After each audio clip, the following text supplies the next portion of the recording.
Hello friends. आज मैं आपके समक्ष उपस्थित हुआ हूँ कुछ कानूनी जानकारी देने के लिए। आजकल गाहे बगाहे बड़ों से, बुजुर्गों से, वृद्धों से, बच्चों से कानून के नहीं जाने के कारण बहुत सी गलतियाँ हो जाती है। ऐसे ऐसे अपराध हो जाते हैं जो सच में लोगों को मालूम नहीं होता है कि यह क्या अपराध की श्रेणी में आता है, और उसके कारण गलत जानकारी या नहीं जानकारी होने के कारण अनावश्यक मुकदमे उन पर हो जाते हैं। और उन्हें तब पता चलता है जब उन्हें मुकदमे के लिए प्रस्तुत करने हेतु बुलाया जाता है या मुकदमों में उपस्थिति हेतु बुलाया जाता है कि आपने ये गलती की है। तब उनको जानकारी होती है कि जानकारी के अभाव में उन्होंने ये गलती कर दी।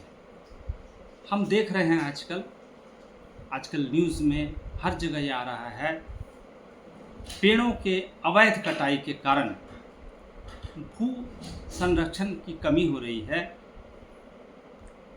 ज़मीन ढहते जा रहे हैं, पहाड़ गिरते जा रहे हैं, चट्टानें फिसल कर नीचे आ जा रही है, आवागमन बंद हो जाता है।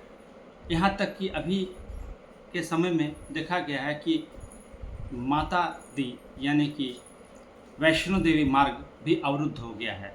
काफ़ी चट्टानें गिर गई चलने वाले रास्ते में, और यह इसलिए होता है क्योंकि पेड़ गलत ढंग से कटे हैं। अंधाधुंध पेड़ कटाई के अलावे अनावश्यक बहुत से बिल्डिंग्स बन गए, होटल्स खुल गए, धर्मशालाएं बन गई। चूँकि लोगों का आवागमन बहुत ज़्यादा हो गया तो ये विकास के लिए आवश्यक भी था, लेकिन जो एक मानक होता है पेड़ों की कटाई का, शायद उसका ध्यान नहीं रखा गया या नहीं दिया गया। ऐसी स्थिति में वहाँ पूरे पहाड़ कमज़ोर होते चले गए, पहाड़ धंसने लगे और मिट्टी गिरने लगा। पेड़ के जड़ जो मिट्टी को पकड़ के रखते हैं, चट्टानों को पकड़ के रखते हैं, वे अनावश्यक कटाई के कारण ढीले पड़ गए और भूस्खलन होने लगा, और इससे लोगों की परेशानियां और बढ़ गई। अभी हाल में हमने यह भी देखा कि शिमला का रास्ता बंद हो गया, मनाली का रास्ता बंद हो गया है, देश से कट गया है। इसी तरह अन्य जगह भी हमारे रास्ते अवरुद्ध हो गए हैं। हमने अपनी सुविधा के अनुसार और हमारी सरकार ने बहुत कोशिश की कि लोगों को सब जगह पहुंचाया जाए, और उसके लिए अच्छी अच्छी सड़कें बनी, सब कुछ हुआ। लेकिन चूँकि अन्य तरह के लोग, अन्य व्यवसायी वर्ग या अन्य हम लोग जैसे लोग जो धर्मशाला बनवाए, होटल्स बनवाए, होम स्टे बनवाए, सब कुछ जो बनवाए, उसके कारण क्या हुआ कि अंधाधुंध पेड़ की कटाई हो गई और पहाड़ ढीला पड़ता चला गया, वो हल्का हो गया। नतीजा क्या हुआ है, जो मिट्टी थी वो भी हल्की हो गई और थोड़ा सा बरसात में वो गिरना शुरू हो गया। इधर के वर्षों में यह भी देखा गया है कि अतिवृष्टि के कारण भू संरक्षण ठीक से नहीं हो सका है, बल्कि भूस्खलन ज़्यादा हो गया। हर वर्ष तो कुछ न कुछ भूस्खलन के कारण रास्ते बंद हो जाते हैं, मलबे जमा हो जाते हैं, लेकिन इनका मुख्य कारण तो पेड़ को संभाल कर रखना ही है। अन्यथा पेड़ अगर नहीं संभाल कर रहेंगे तो 2-3 तरह की समस्याएं आएंगी। एक तो पर्यावरण खराब हो जाएगा, खराब हो ही गया है। वन्य जीव जो जंगलों में रहते थे वो अपना आश्रय स्थल खो चुके हैं, इधर उधर भटकते हैं। कभी कभी शहरों की ओर देखे गए हैं, बाघ वगैरह। बहुत दिन दूर नहीं जब जंगली जानवरों को सड़क पर शहरों में आ जाना पड़ेगा। ऐसी घटनाएं कभी कभी सुनाई भी पड़ रही है, लेकिन इसके जिम्मेदार सिर्फ हम लोग हैं, क्योंकि उनके शरण स्थल को हम लोगों ने ख़त्म कर दिया है। इसी तरह पक्षियों का भी यही हाल है। पेड़ों की कटाई के कारण पक्षियों का जो बसेरा था वह ख़त्म होता चला गया, पक्षी लुप्त प्राय होने लगे, जबकि पर्यावरण के लिए पशु पक्षी सभी अनिवार्य अंग हैं। हम लोगों को सब कुछ लेके चलना ही होगा।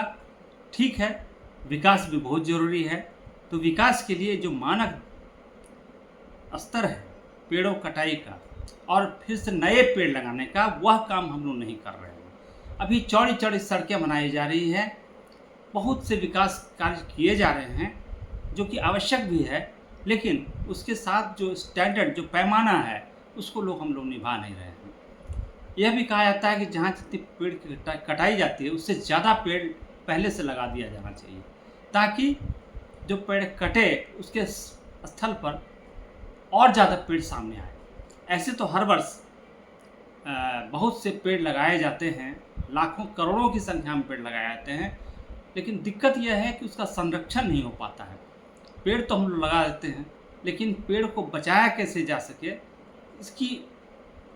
इसका सही उपाय हम लोग नहीं कर पाते हैं। पेड़ लगाने के बाद कई वर्षों तक उसको सुरक्षित रखना हमारा भी ड्यूटी है। अभी गांव-गांव में वन मित्र हो गए हैं। वन मित्र का काम ही है अवैध पेड़ की कटाई को रोकना, सरकार तक उसकी सूचना देना और ऐसा भी देखना कि वन जो लगाए जा रहे हैं या पेड़ जो लगाए जा रहे हैं वो ठीक से ग्रो कर रहे हैं कि नहीं। अनावश्यक रूप से लोग लकड़ी काटने लगते हैं जलावन के लिए, जबकि सुविधाएं और बढ़ा दी गई हैं, गैस का इंतज़ाम गाँव में हो गया है। उसके बावजूद भी और बड़े बड़े काम के लिए पेड़ों की लकड़ी की आवश्यकता पड़ती है, लेकिन उसका भी एक स्थान है। बहुत से डिपो हैं वन विभाग के द्वारा खोले जाते हैं, जहां आप कम कीमत पर लकड़ियां पा सकते हैं जलावन के लिए या अन्य कार्य के लिए। तो इतनी जागरूकता अभी नहीं हो रही है, इसीलिए न ज़रूरी है कि कानून के बारे में हर कुछ जाने हैं। अब क्या होता है कि पेड़ के अंधाधुंध कटाई के कारण पर्यावरण, वातावरण सब कुछ तो खराब हो गया। ऑक्सीजन जरूरी है, तो पेड़ अगर नहीं अधिक मात्रा में रहेंगे तो ऑक्सीजन हम कैसे ले पाएंगे, जो आवश्यक जीवन का अंग है। बहुत पहले सुंदरलाल बहुगुणा ने एक अभियान चलाया था, चिपको आंदोलन, पेड़ से चिपक जाने के लिए कि अनावश्यक पेड़ न कटें। यह बात नहीं है कि वो विकास नहीं चाहते थे, विकास चाहते थे, लेकिन विकास किस स्तर से हो, कितना मानक हो पेड़ के कटाई का, और कितने पेड़ फिर से लगाए जाएं, और हरा भरा प्रकृति को हरा भरा कैसे बनाया जाए, यह उन्होंने सिखाया था। यह सही है कि अभी भी बहुत से सामाजिक संगठन, वानिकी संगठन और हमारा फॉरेस्ट विभाग तत्पर है कि हम ज़्यादा से ज़्यादा पेड़ लगाएं और लोगों को अच्छा श्वास लेने का अच्छा ऑक्सीजन प्रदान करें। लेकिन हमसे गलतियां हो ही जाती हैं। अज्ञानता के बस लोग क्या करते हैं, अवैध रूप से पेड़ों को काटने लगते हैं। इसलिए हम यहाँ कहना चाहते हैं कि यह ज़रूरी है कि आजकल के समय में कानून के बारे में मोटी मोटी छोटी छोटी बातें ज़रूर जानें कि क्या हम जो कर रहे हैं वो क्या अपराध की श्रेणी में आता है, और वन संरक्षण या वन अधिनियम कुछ कानून है जिसके तहत गलती जाने अनजाने किसी कारण से हम अपराध कर देते हैं। तो निश्चित रूप से ऐसा होता है। यह जरूरी नहीं कि जानकर लोग काट छाँट करते हैं, बल्कि अज्ञानता में भी ग्रामीण लोग, खास करके महिलाएं, बुजुर्ग, वृद्ध अपनी आवश्यकता के अनुसार जहाँ तहाँ लकड़ियाँ काट लेते हैं। सड़क के किनारे भी जो वन वृक्ष होते हैं वो सभी खास विभाग के अंतर्गत हैं, और वन की अपनी सीमा होती है, उसके अंतर्गत काफ़ी पेड़ लगाए जाते हैं, होते भी हैं। और यह वन क्षेत्र तभी होता है जब राष्ट्रपति द्वारा घोषित होता है, तब वन क्षेत्र हो जाता है और वन विभाग उसका देखभाल करता है। तो मैं यहाँ कह रहा था कि पेड़ों का अवैध कटाई एक संगीन अपराध है, वन अधिनियम के तहत अपराध है। धारा तो मैं इतना नहीं बता पाऊँगा, लेकिन फिर भी मोटी मोटी जानकारी के लिए आवश्यक है, या छोटी जानकारी के आवश्यक है कि भारतीय वन अधिनियम की धारा 33 के अंतर्गत अगर आप जंगल की लकड़ी को काटते हैं, पेड़ को काटते हैं या टहनियाँ छाँटते हैं, तो ऐसी स्थिति में आप अपराध कर बैठते हैं। असंगीन अपराध हो जाता है। तो हमें यह चाहिए कि इसके बारे में जानकारी हो। अभी हमारे न्यायालय की ओर से विधिक सेवा प्राधिकार का गठन जहाँ हुआ है, बल्कि हर जिला में है, तो वो कैंप लगाते हैं और प्रायः छुट्टी के दिनों में खासकर अपनी टीम भेजते हैं, न्यायिक पदाधिकारियों की टीम, पैरालीगल वॉलंटियर्स, अन्य लोग ऐसे हैं जो जाके गांव में कैंप लगाकर लोगों को बताते हैं कि कानून क्या है, वन संबंधी कानून क्या है। अब जैसे मान लीजिए वन क्षेत्र जो घोषित है, या तो ट्रेंच कटे होते हैं या फिर बार्ब्ड वायर से घेरे होते हैं, लेकिन फिर भी लोग जान करके या गलती से भी उन वन क्षेत्र का अतिक्रमण कर बैठते हैं, वहाँ पर जुताई कर देते हैं, मकान बना लेते हैं। तो यह अधिनियम के अपराध के अंतर्गत आता है। ऐसा आप कभी न करें, यह जानकारी जरूरी है, सबको जानना जरूरी है। यह सही है कि हम पेड़ लगा सकते हैं अपने रेती ज़मीन पर, काट भी सकते हैं, लेकिन उसे कहीं ट्रांसपोर्ट नहीं कर सकते हैं। ट्रांसपोर्ट करने के लिए सेक्शन 42 के अंतर्गत यह प्रावधान है कि आपको वन विभाग से ट्रांजिट परमिट लेना होगा। आपकी रेती ज़मीन की भी अगर लकड़ी है या पेड़ काट के रखा है, उसे चिराने के लिए ले जाना चाहते हैं, तो ऐसी स्थिति में आपको वन विभाग से ट्रांजिट परमिट लेना होगा, तभी आप उसे कैरी कर सकते हैं और उसकी कटाई कर सकते हैं।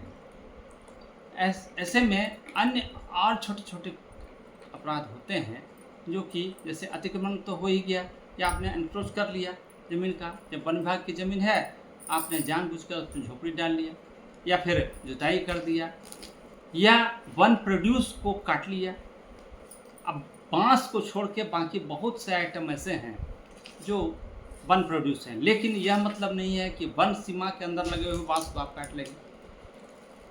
वन प्रोड्यूस का एक अलग लिस्ट है वन अधिनियम में कि कौन कौन से ऐसे प्लांट्स या पौधे हैं या पेड़ हैं जो